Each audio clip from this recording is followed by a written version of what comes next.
Chrysathemum by Kevin Henkes. Played by Poppy Koala Randomness's friend and neighbor, and narrated by Poppy Koala Randomness.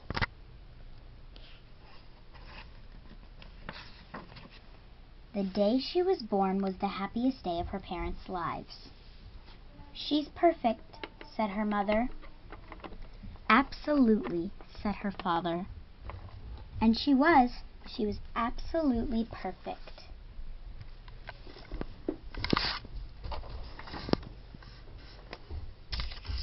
"Her name must be everything she is," said her mother. "Her name must be absolutely perfect," said her father. And it was. Chrysathemum. Her parents named her Chrysathemum.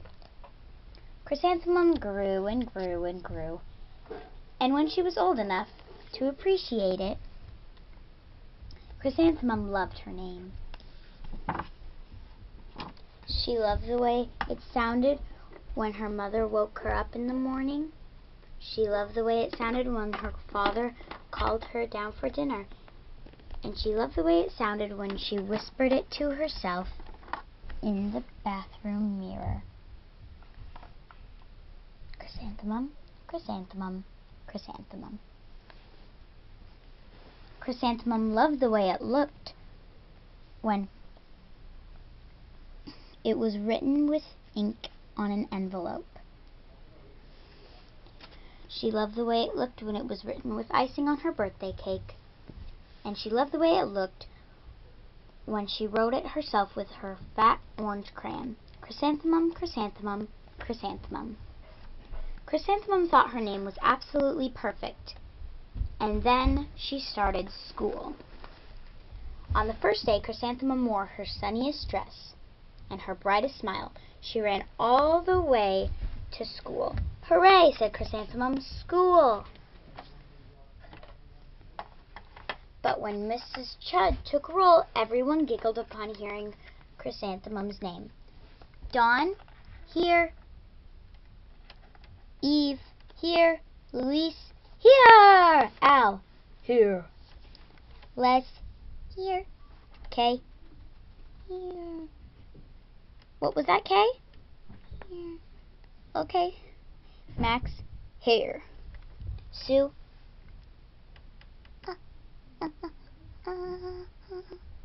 are you here, Sue? Yes. Bill, here. Okay. Pat, here. Tom, here. Sam, here.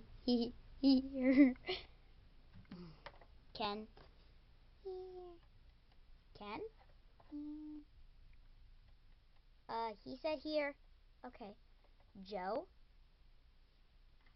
here. Rita, here.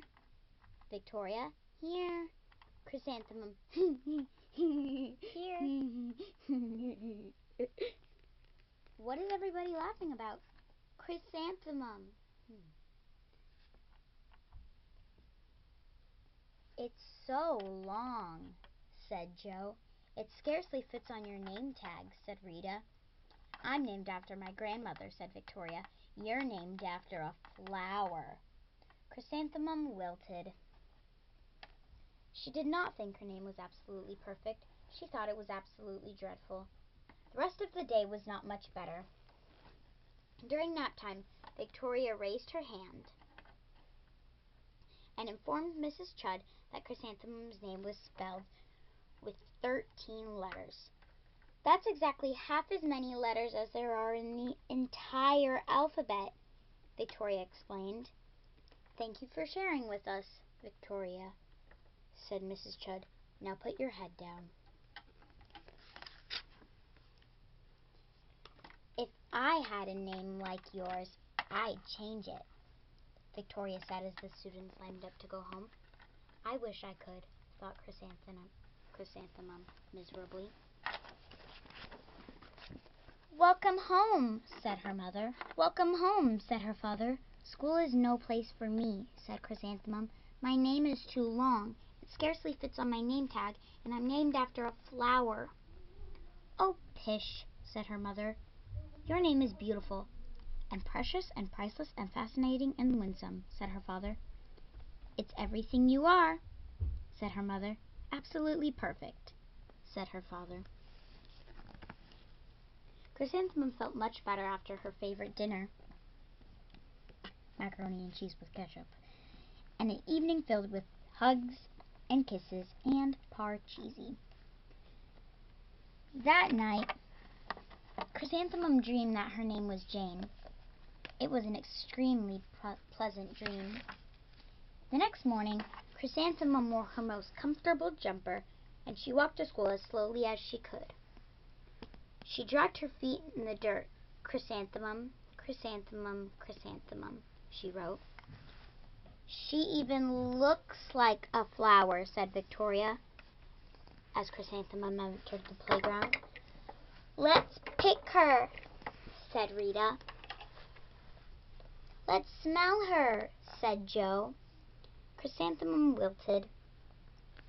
She did not think her name was absolutely perfect. She thought it was absolutely dreadful.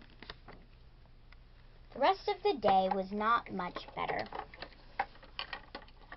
During nap time, Victoria raised her hand and said, A chrysanthemum is a flower.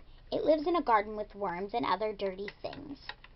Thank you for sharing that with us, Victoria, said Mrs. Chud. Now put your head down.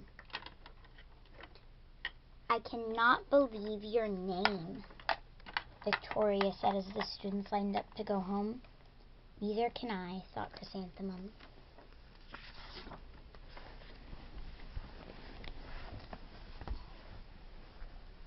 Welcome home, said her mother. Welcome home, said her father. School is no place for me, said Chrysanthemum. They said I even look like a flower. They pretended to pick me and smell me. Oh, pish, said her mother. They're just jealous, and envious, and begrudging, and discontented, and jaundiced, said her father. Who wouldn't be jealous of a name like yours, said her mother. After all, it's absolutely perfect, said her father. Chrysanthemum felt a trifle better after her favorite dessert, chocolate cake with buttercream frosting, and another evening filled with hugs and kisses and parcheesi. That night, Chrysanthemum dreamed that she really was a chrysanthemum. She sprouted leaves and petals.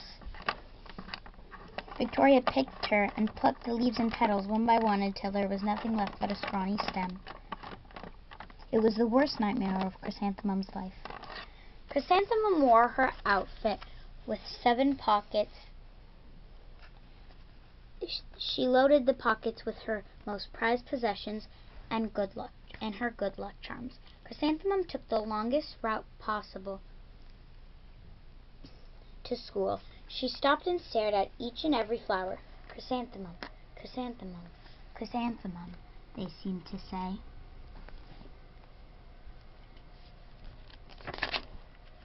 The next morning, the students were introduced to Mrs. Twinkle, the music teacher. Her voice was like something out of a dream, as was everything else about her. The students were speechless.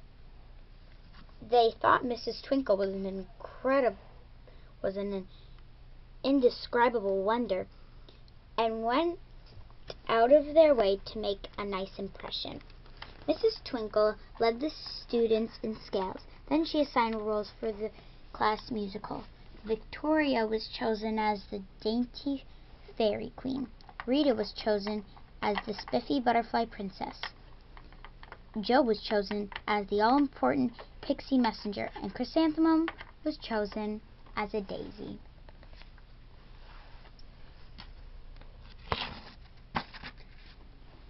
Chrysanthemum's a daisy, chrysanthemum's a daisy, Joe, Rita, and Victoria chanted, thinking it was wildly funny. Chrysanthemum wilted. She did not think her name was absolutely perfect. She thought it was absolutely dreadful. What's so humorous? Asked Mrs. Twinkle. Chrysanthemum, was the answer. Her name is so long, said Joe. It scarcely fits on her name tag. Rita pointed. I'm named after my grandmother, said Victoria. She's named after a flower. My name is long, said Mrs. Twinkle. It is, said Joe. My name would scarcely fit on a name tag, said Mrs. Twinkle. It would, said Rita, pointing. And, said Mrs. Twinkle, I'm named after a flower, too. You are? Said Victoria. Yes, said Mrs. Twinkle. My name is Delphinium, Delphinium Twinkle. And if my baby is a girl, I'm considering Chrysathemum as a name. I think it's absolutely perfect. Chrysathemum could scarcely believe her ears. She blushed, she beamed, she bloomed. Chrysathemum, Chrysathemum, Chrysathemum. Joe, Rita, and Victoria looked at Chrysathemum longingly. Call me Marigold, said Joe. I'm Carnation, said Rita. My name is Lily of the Valley, said Victoria. Chrysathemum did not think her name was absolutely perfect. She knew it. Overall, the class musical was a huge success. Chrysathemum was absolutely perfect as a daisy. Victoria made only one mistake. She completely forgot her lines as a dainty fairy queen. Chrysanthemum thought it was wildly funny, and she giggled throughout the entire dance of the flowers. Eventually, Mrs. Twinkle gave birth to a healthy baby girl, and of course, she named her Chrysanthemum. The end. Thanks for watching, guys. Bye!